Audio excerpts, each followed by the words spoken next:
Hello and welcome back to Gunfighter Life, my fellow gunfighters, professional gunfighters, semi-pro gunfighters, aspiring gunfighters. I hope that all is well in your life. As always, I am your host, Michael Milito. First and foremost, I am a Christian. This podcast comes at gunfighting the right way from a Judeo-Christian worldview and values. If you don't like it, you can either deal with it or turn it off and listen to something else. But you would miss out on today's episode. Been thinking on this episode for a while, and it's kind of going through a metamorphosis in my head, but I think the final title is going to be something like Balancing Skill and Stuff. Because you see, I think both are important, and you can get really skewed one way or another. You could be the guy that wants the next, latest, greatest, super fancy VR with all the bells and whistles and thermo sights and red dot with a magnifier, and a red laser and a green laser and an IR laser, and multi-position collapsible rotating bipod. It never goes out and shoots it, never gets any formal training, never goes to any competitions.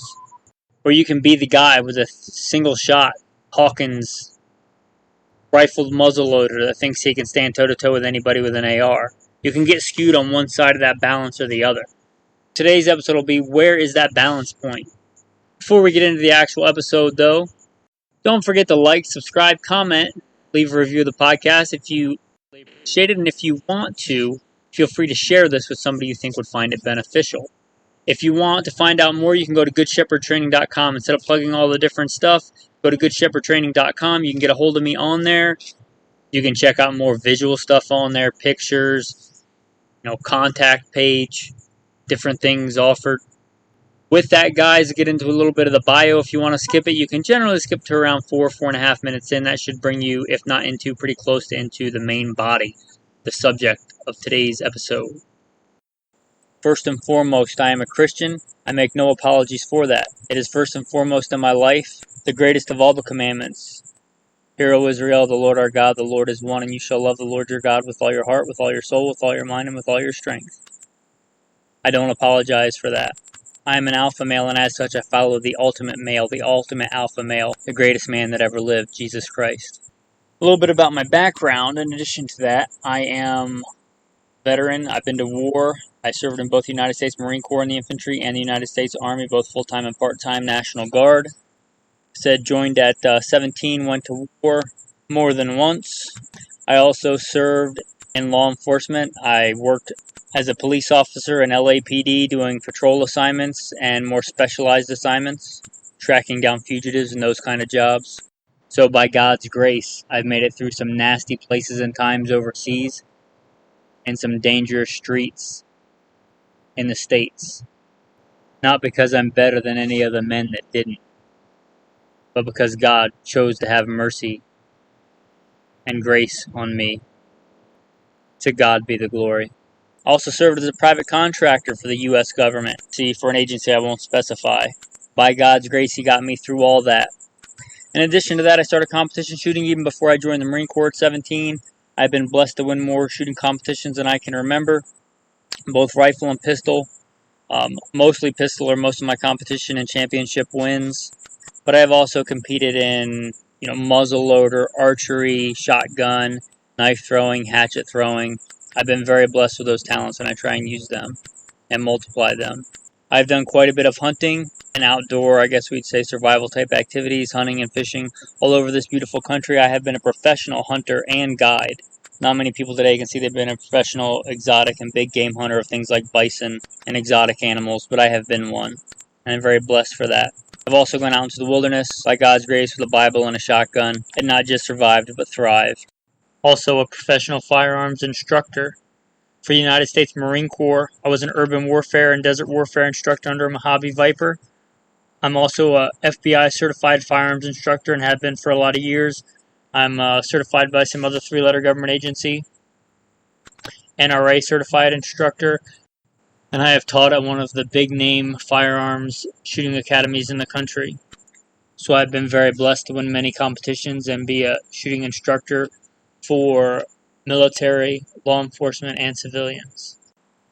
I have served as a commander of a tactical team to stop active shooters in a fairly large metropolitan area. Blessed be the Lord my rock, who trains my hands for war and fingers for battle. Psalm 144. With that, let's get into today's episode. Skills versus stuff. Now, let's start off with a little bit of philosophy. Let's be circumspect to consider. Use the logic and reason and brain God's given us to reckon through this together. Now, obviously, to be a gunfighter, one needs a gun. I don't think that anybody will argue that, let's make it real obvious. I don't think anybody would argue that a .44 Magnum, Smith & Wesson Model 29 6-shot revolver would be a better combat pistol, not hunting pistol, but combat pistol, than a SIG 320 with a red dot. But would you rather have somebody that just bought that 320 with a red dot and just went through their basic concealed carry training, backing you up in a gunfight? Or would you rather have Jerry Michalek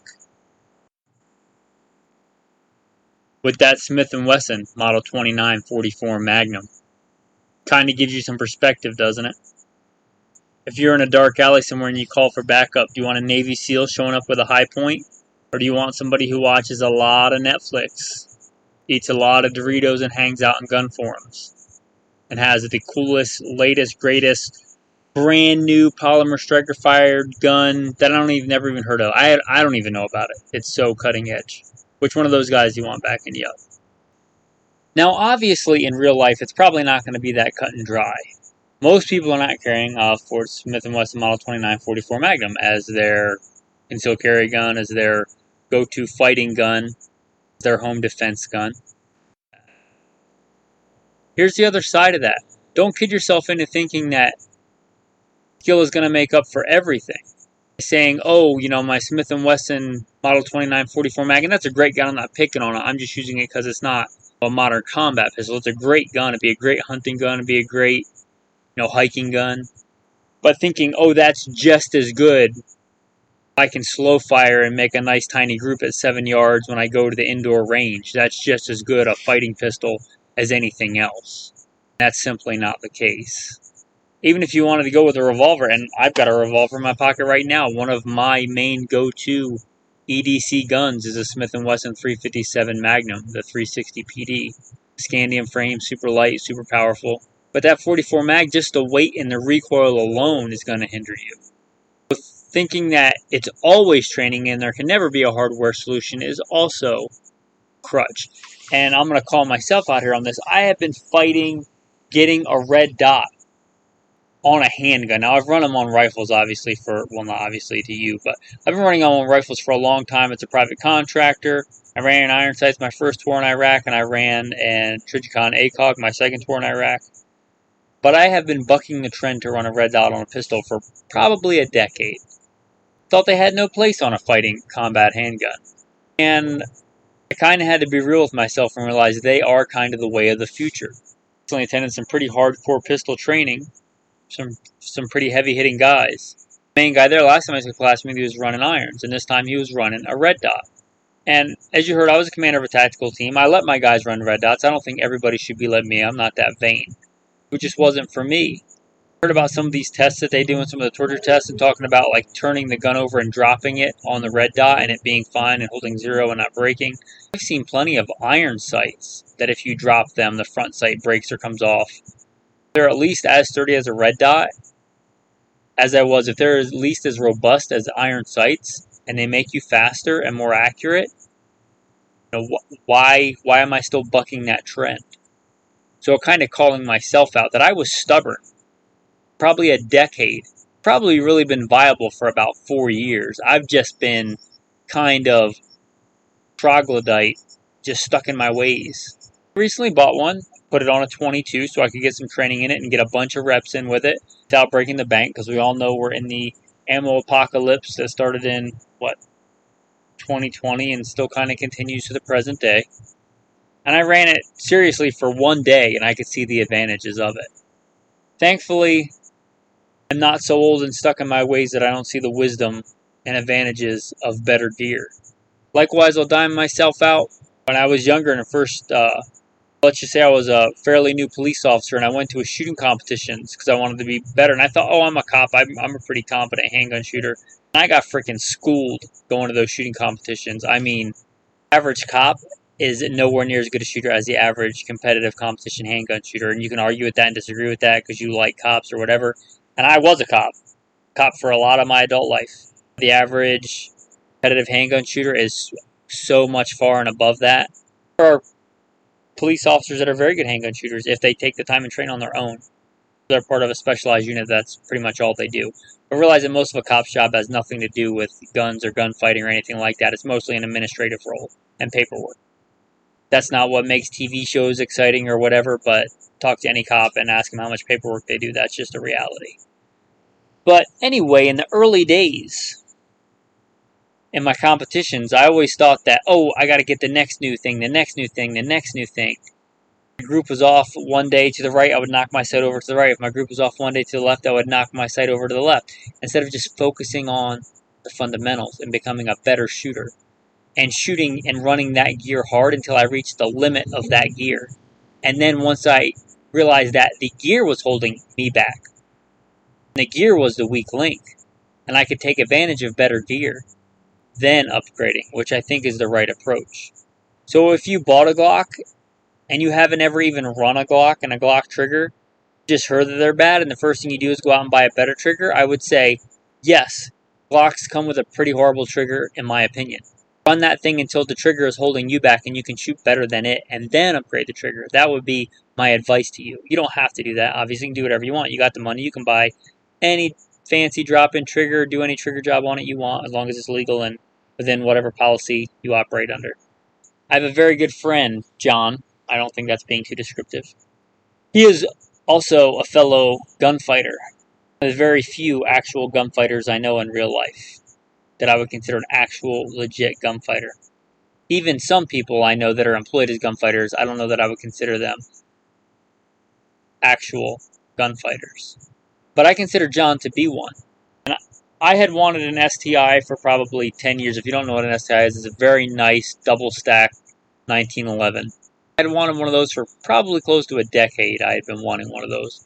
And I finally got one a couple years ago. My friend John, and he is a very good friend. He was running a Glock, and he's run a Glock, and he's run a 320. Texted me, I believe, yesterday, and he sent me a picture that he had gotten an STI. And he said that he felt like he had finally gotten to the point as a shooter he could take advantage of that gun. And this is not an exact quote, but something to that effect. And I really respect that about that he said that. It shows a lot of wisdom on his part, because this man's had a lot of guns. But he said he waited to get that gun until he could take full advantage of it. And that's what I'm talking about. Some other things to consider about modding versus not modding your gun. I'm not a car guy, but I understand this about buying cars. If you buy something and modify it like a car, you're generally not going to get out of it the money that you put into the accessories or the modification. The same generally is true for guns. Guns can be a very good, very safe, very worthwhile investment. You know, a Glock 19 might as well be a couple ounces of silver. They hold their value very well. Your best bet if it's an investment is to get that Glock, put it in a box, put it away, don't do any mods to it. Leave that little copper-colored packing grease in there, and if you want to resell it in a couple of years, chances are you'll get your money or more back out of it because of inflation. Now, if you start doing a stipple job to it and taking a Dremel to it, which I'm not saying you shouldn't do, if you start doing those things to improve the ergonomics of that gun, just realize when you go to sell it, you're going to get less for it. Because although a lot of people mod their Glocks in those ways, the chances of you finding somebody that wants a Glock modded in that way is very slim, and usually they want to do it themselves. So just realize that.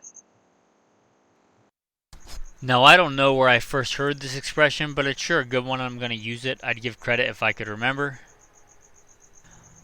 But it's don't look for a hardware solution to a software problem. If you have a flinch and you're pulling rounds low left, you need to fix that flinch before you try and find some doohickey or mechanism or gimmicky thing to fix that. You need to focus on the fundamentals. Every once in a while, it is your gear. Fix a problem, but if it's a software problem, you need a software solution, meaning fix yourself. Just a brief illustration of that. I have a recurve bow here in front of me. It does have sights on it, but it's a recurve bow. Practicing, I don't know, yesterday, a day or two ago, doesn't really matter. I was shooting, and I was shooting well, getting mostly bullseyes. Shot, and it was way off to the right. And I thought, oh, I must have thrown that one, and I shot another arrow, and it went right next to it, way over to the right. Well, that seemed good. I'm pretty decent at calling my shots, whether it's a bow or a pistol or a rifle or whatever. So I looked at my bow, and sure enough, the sight, I didn't know exactly where it was, but I knew what it was supposed to look like, and it was knocked way over. So inversely, you're not going to fix, I guess you could fix it with Kentucky windage, but you need the right solution for the right problem. If you have a software problem, you need a software solution. If you have a hardware problem, like something's broken or something's just not working, then you need that kind of solution. If you go to a shooting competition, pick the number one guy and get all his exact equipment, assuming it fits this person, and you give it to a novice person and have them run the exact same match, they're not going to get first place because they got the same gear. And I think there's a lot of that syndrome in the gun world and the gun culture. A lot of top competition shooters shoot STIs. There's a good reason they're fantastic guns. But if you think you getting an STI equals you being able to win a competition, no, you need the skill. Be able, like my good friend John said, you need to be able to take advantage of the accuracy, the speed, precision that weapon offers. One place that you can see this pretty clearly demonstrated is the different philosophies between American military of the past 50 years and the Russian military. Now, I really like the AK-47. It's a fantastic gun. But it has a lot of contrast with the AR-15. The M16 as it was adopted, yes, I know, in the military. The American military, or now the M4, is probably more common than the M16. That weapon, the AR, the M16, the M4, that family of weapons was designed for a professional, well-trained, standing army. Just look out what it takes to disassemble and reassemble that thing. All the little tiny parts. The AK, in contrast, was designed for a conscript army. People pressed into military service with much less military training. Look at the population and the size of Russia with all the different cultures and different languages. It was made for a conscript army. Now you should still clean and maintain and disassemble an AK-47. They're far easier and far simpler to disassemble and maintain. And here's the thing, even if you don't, the amount of them kicking around third world countries, Afghanistan, different places in Africa, they've been kicking around in those theaters for 50 years with mostly untrained users and still effective and still used, shows that philosophy of use. The fact that untrained forces put them to such good use shows their philosophy of use. The AR-15 can be a much more precise, much more accurate weapon. You're talking about a well-trained soldier, a well-trained Marine. When I was in the Marine Corps, we still shot iron sights when we went to qual. The expert, which by God's grace I qualified expert. We had to get hits on man-sized targets with iron sights with the M16 at 500 yards. I'd done quite a bit of competition shooting before, precision rifle competition shooting before I joined the Marine Corps. That weapon can do that. There's a little bit more reach than the AK-47. Average conscript soldier that has very little to no training is going to be able to do that anyway. So does that weapon give any real advantage to them, and does it give quite a few disadvantages? What are you looking to do with it? What are you looking at it for? Like the AR, I just did an episode entitled America's Rifle, the AR. And I think it's a better platform if you're going to train with it hard, if you're going to know its idiosyncrasies, if you're going to know that it requires much more maintenance. Parts on it do wear out and break. If you know that and embrace that, you can wring more performance out of it. The reason most competition shooters run ARs. It's like an AK division or an AK match.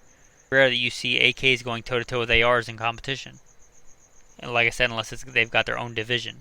So which one's better for you? That really depends. A lot of preppers or a lot of survivalists, which I consider myself to be one, they really like the AK. I think it's a fantastic weapon. It does require less maintenance. Be honest with yourself. Are you going to train with it a bunch? Are you going to maintain it? Be able to take advantage of the added accuracy? If you take a well-trained sharpshooter expert rifleman, they can absolutely take advantage of those things.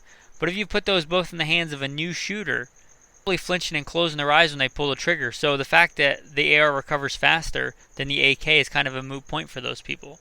It's going to be for somebody that's going to put it in their closet and maybe shoot it every couple years when their buddies get together and go out to the range. Maybe the AK is better for them because they aren't going to ring out the inherent benefits of the AR. Now, I'm not telling you what to get. If you want to support and you like the AR because it's American and it's American design and that's great. I'm talking about this from purely practical tactics standpoint. Maybe the AK would be better for that person. Obviously, if you're going to give it to somebody that's is not a gunfighter, is not going to train a ton, is not going to be that hardcore professional, then obviously the AK was made for what they call a conscript army. So that just illustrates what we're talking about here today, hardware versus software. You definitely can get advantages from good hardware, and I'm not begrudging you getting good stuff. I have a very nice Scar 17 sitting above my bed with a very nice Trijicon on it. I have 2 STIs because go-to fighting handgun. If it's your go-to of something, I think you should have 2. I'm not begrudging anybody good equipment. I encourage it. But I would encourage you to be honest with yourself and realize if it's a hardware problem or a software problem. You can see this in something demonstrated so clearly as a muzzle device. Like we talked about, the AR, the most common, or at least what I've been told is the most common, I don't know that for a fact, rifle in America. Most of them come with the military style A2 flash hider. And that's fine. That's a perfectly good, perfectly serviceable, all around flash hider. They cost like $10. Work pretty well. Does muzzle brake, reduce recoil, and muzzle climb better? A good hardcore, PWS or other similar muzzle brake, reduce recoil, muzzle climb more? Yes, it certainly does. A good, fast, accurate shooter certainly can take advantage of that. But a brand new shooter, even if you take that A2 birdcage and screw it off and it's just a plain muzzle, and you put 2 rifles identical besides that, one's got no muzzle device on at all and one's got the best comp money can buy right next to each other, you give them to the new shooter, other than the sound signature when they pull the trigger, they probably aren't going to notice any difference at all. There's so much other things they've got to focus on. Have so far to go before they can really take advantage of that. It's kind of a moot point. So it reminds me of an old moto shirt, an old motivational shirt as we call it, back, I don't know. Probably still make this shirt, but I remember seeing it, 20 years ago, 15 years ago. Just as a rough guess, I don't actually remember, but I was quite a bit younger, so it was a while ago. And it was a shirt I remember seeing, I believe, in the Marine Corps, and it said, "One mind, any weapon." Actually, now that I think about it, been the shirt of our instructors, or like combat instructors, hand-to-hand combat, knife combat, firearms training, but it said, "One mind, any weapon." Yeah, that's kind of a corny moto shirt, but that doesn't change the fact that motto is true. A skilled shooter is a skilled shooter. A skilled shooter can run an AK well, they can run an AR well, they can run a 1911 well, they can run a revolver well, they can run a Glock 19 well. Because they've mastered the fundamentals, and the fundamentals are kind of transient across all those platforms. They may be way more familiar with one than another. They may be way more familiar with a Glock than a revolver. Doesn't mean if they're a good shooter that they can't run both well, and they should be able to. The heart of a warrior is not the weapon. The heart of a warrior, we talked about Psalm 144, "Blessed be the Lord my rock, who trains my hands for war and my fingers for battle." The mindset, the mentality to be a warrior, something you're given, it's a gift. Weapon is just a tool. I'm a warrior first, then let's say if I'm an archer, if the string breaks on my bow, if I've got a just fight to win, I'll run up there with an arrow in my hand and stab the person, if that's all I got. Or I'll take the bow and beat them with it, if that's what needs to be done. The mindset to win the fight is more important. I'll keep that in mind. Like I said, I like stuff. I like American gun culture.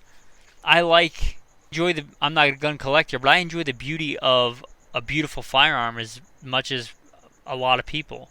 I really enjoy that. But I just see the marketing and the hype of certain things, and I think a lot of people fall prey to thinking that is somehow going to make them a better warrior. It may help you take advantage of skills that you already possess. That's a good thing, but keep it in balance. Balance that stuff versus skill pendulum well. And we're all guilty of it. Like I said, I've been on both ends of it. But balance is part of being a good warrior, I believe. And this is just one of those aspects of that balance. With that, guys, thanks for listening to this kind of philosophical, hopefully made you think episode of Gunfighter Life. If you like this podcast, you may like a few others. The Alpha Male Podcast. It's about what it sounds like it's about. If you care about the important stuff, you can check out Simple Man Sermons, the preachings of a simple man called by God to share the good news of Jesus Christ. You can find those all at goodshepherdtraining.com. You can also support us on there if you feel so inclined. Don't feel like you have to, but if you want to support this community you're now a part of, feel free. These podcasts are free to listen to, and I like it that way, but sadly they're not free to produce, either in time or in money. So if you do support, I really genuinely, honestly am humbled, and I thank you for it. If you'd like to, again, go check out Good Shepherd Training, scroll to the bottom, there'll be a thing on how to support if you want. An easy and free way. Like, subscribe, comment, and if you think somebody else would enjoy this podcast, share it with them. Also, thankfully, my wife's job went fully remote this month, which is great.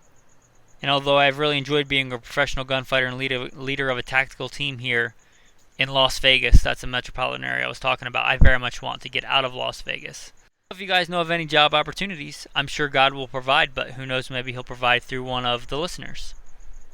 With that, guys, thanks for listening. Until next time, have a blessed day. Oh, I almost forgot the tactical tip. Here's one if you don't know it.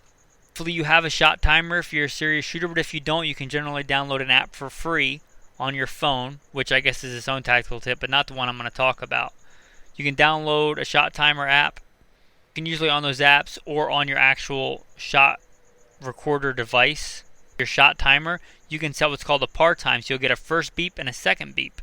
If you're doing something like practicing your draw and you want to get your draw under, 0.8, 0.8 of a second, you want to go from holster, not touching your gun, to shot on target in 0.8 seconds or less, your par time for 0.8 seconds, and you be honest with yourself and you practice, and when that hammer falls, I'm old school, most of my guns have hammers, my handguns anyway, but if you hear that click, that striker or that hammer fall before that second beep goes off, then you can call your shots, know your front sight was somewhere in the acceptable area of that target, then that was a hit in that allotted amount of time. You all know how ammo is right now, and that's a good tip to help you become a better, faster, more accurate, more reliable shooter.